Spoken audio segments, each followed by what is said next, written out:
Fala galera, tudo bem com vocês? Bom, o vídeo de hoje vai ser sobre o que o técnico de enfermagem pode, o que ele não pode fazer, tá bom? Eu recebo aqui diversas perguntas, o técnico não pode, o técnico pode, aqui na minha cidade, no hospital que eu trabalho, isso acontece, então eu vou tirar algumas dúvidas referente a isso, tá?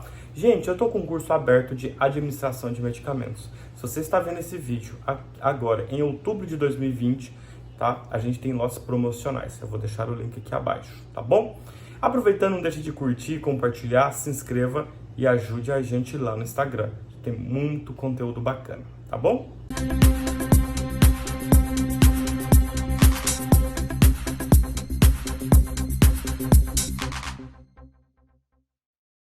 Galera, é isso aí.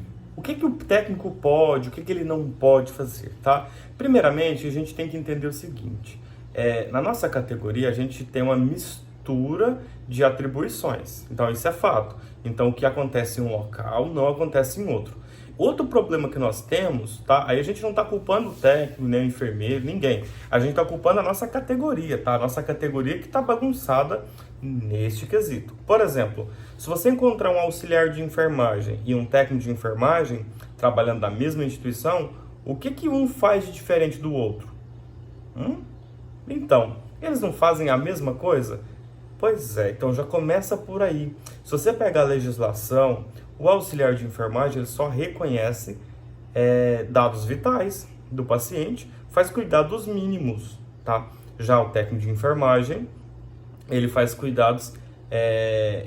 cuidados mínimos, ele verifica dados vitais, ele atende ali o paciente em toda a sua perspectiva. Só que tem uma prerrogativa interessante aí nessa questão toda, onde fala o seguinte, que na unidade de terapia intensiva, quem cuida de paciente grave é só o enfermeiro. Então, a gente tem um problema que a legislação fala isso, na prática a gente encontra diversas coisas diferentes e, claro, numa interpretação dessa, o que a gente é de se esperar? A gente espera, infelizmente, esse desencontro de informações, principalmente no que tange a atribuição de cada um. Então, a primeira coisa que eu tenho para falar aqui, gente, um papo bem reto. Bom, na unidade de terapia intensiva, a gente está lidando com pacientes críticos, tá certo? Então, se a gente parar e pensar, se o dimensionamento estiver correto, a gente tem mais enfermeiros dentro da unidade de terapia intensiva do que técnicos de enfermagem. Mas aí entra a RDC 7, e aonde fala que um enfermeiro fica com 7 ou 10 pacientes e um técnico para 2. Ou seja, se eu tenho um enfermeiro para 10, como que esse enfermeiro vai cuidar do paciente grave? Entendeu? Então, ou seja, a gente tem um desencontro da legislação, da RDC, e a gente acabou não chegando num consenso, tá? Essa é a minha visão. Tudo bem? Não estou falando que é certo nem que é errado, essa é a minha visão. Então, gente, vou colocar aqui o que é mais comum, aspiração.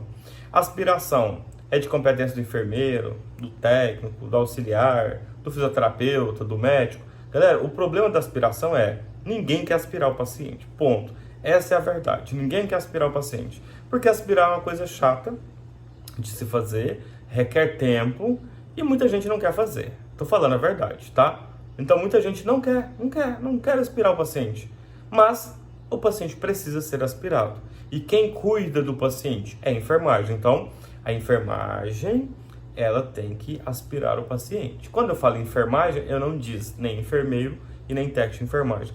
Aí algumas pessoas vão lá no trecho da legislação do COFEM e falam o seguinte: quem aspira o paciente é o enfermeiro, porque é o enfermeiro que lida com pacientes graves. Bom, gente, se for pensar assim, não era para a gente ter técnicos de enfermagem dentro da terapia intensiva. Porque o que tem na terapia intensiva é o quê? Pacientes graves. Lá o técnico de enfermagem dá banho, faz sedativo, drogas vasoativas. Aí já vem uma outra polêmica. Onde eu trabalho, quem instala droga vasoativa é enfermeiro. Gente, mas enfim, a gente não está aqui para discutir o que faz e o que não faz. É porque é difícil de tirar essa dúvida, que eu não consigo responder vocês, porque assim, a gente tem vários entraves nas legislações, tanto da nossa categoria profissional, quanto a RDC de algumas áreas de saúde, que aí a gente fica meio que travado entre um e outro, tá bom? Então, o que eu posso dizer? Vamos voltar lá para a aspiração. Na aspiração, o que eu recomendo? Gente, o que custa você ir lá aspirar o paciente? Se você é técnico de enfermagem, o que custa você ir lá desacoplar o ventilador mecânico, o circuito do ventilador mecânico e aspirar o paciente para melhorar a qualidade da ventilação desse paciente? Não custa nada, claro que custa tempo, mas se você tem 12 horas de plantão ou 6 horas de plantão, você concorda que você não vai embora antes de acabar o seu plantão? E se você fizer isso, você está contribuindo com a qualidade de vida daquele paciente? Se você é enfermeiro, tá? Já que lá onde você trabalha, é você que aspira. Então, nesse caso, o que você pode fazer pelo paciente? Entende? Então, são essas questões que a gente precisa levar em consideração. O que agora, essa briga, né? Se a gente for pensar numa briga, a gente tem que definir os papéis. E nessa definição de papéis, aí eu pego e falo uma coisa. Se a enfermagem está com um cuidado, a aspiração é um cuidado.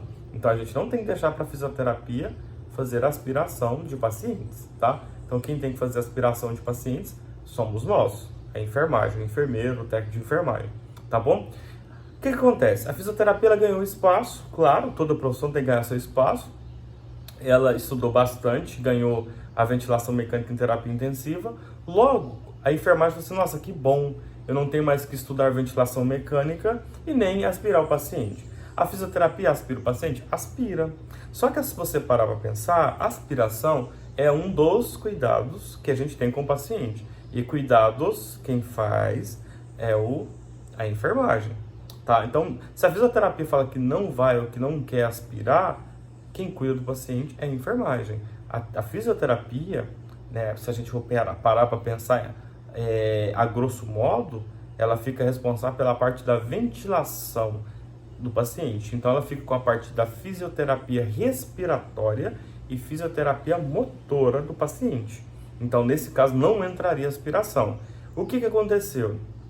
Alguns lugares a fisioterapia quis ganhar mais espaço, começou a aspirar, a enfermagem achou legal isso, aí depois virou aquela briga entre a enfermagem e a fisioterapia de quem aspira. Se você chama um fisioterapeuta para aspirar, ele não quer aspirar. Por quê? Porque ele viu que esse espaço que ele ganhou, porque a enfermagem não quer aspirar o paciente, ele falou, não, cara, não quero isso também não, ninguém quer aspirar o paciente. Essa é a verdade, porque aspirar requer tempo, requer técnica, tem que fazer de uma forma segura, senão a gente pode piorar o quadro do paciente. Então, ou seja, não é tão simples quanto parece fazer uma aspiração de paciente, tá? Uma aspiração, ela tem as suas etapas, e são essas etapas que a gente precisa seguir, tá bom?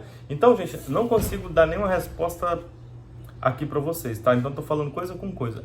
Porque não tem uma legislação que fala quem tem que fazer o quê, tá? O que a gente tem? A gente tem recomendações. A RDC recomenda que um enfermeiro fica para 10 pacientes. Como você com 10 pacientes consegue fazer aspiração de paciente, trocar droga vasoativa, fazer todos os cuidados do paciente, tá? Enfim, então toda essa questão, ela é extremamente importante no que tange ao cuidado, tá bom? Então, sobre outras questões, gente, vai para o mesmo lado. Agora, o que eu recomendo?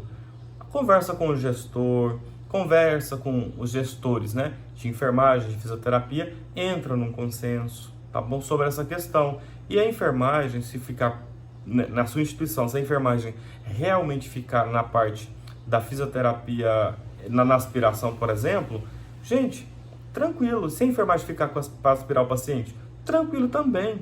Entra na educação continuada, veja com alguém quem pode fazer a aspiração do paciente, fazer um treinamento com o técnico, com o enfermeiro, explicar. Ventilação mecânica, gente, não é um bicho de 7 cabeças, é uma coisa tranquila. O ventilador apitar porque você desacoplou o circuito, isso é normal.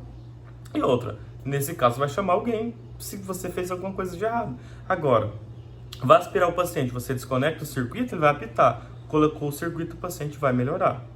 Se você não tem experiência e não tem prática, tudo bem, peça treinamento então. Olha, já que a gente vai ficar responsável por essa demanda aqui na instituição, a gente precisa de treinamento, tá bom? Gente, isso vai servir para outras coisas que eu não vou falar aqui, tá bom? Por exemplo, droga vasoativa. Tem locais que o técnico de enfermagem instala, tem locais que é o enfermeiro que instala, tá bom? Da mesma forma, psicotrópico, quem fica com a chave é o enfermeiro. O que eu percebo? O enfermeiro fica com a chave, mas quando precisa liberar o medicamento, ele entrega a chave para o técnico de enfermagem. Para aí, gente, para pensar, me ajuda nesse raciocínio aqui. Para que você fica com a chave do psicotrópico se quem faz a droga é o técnico de enfermagem?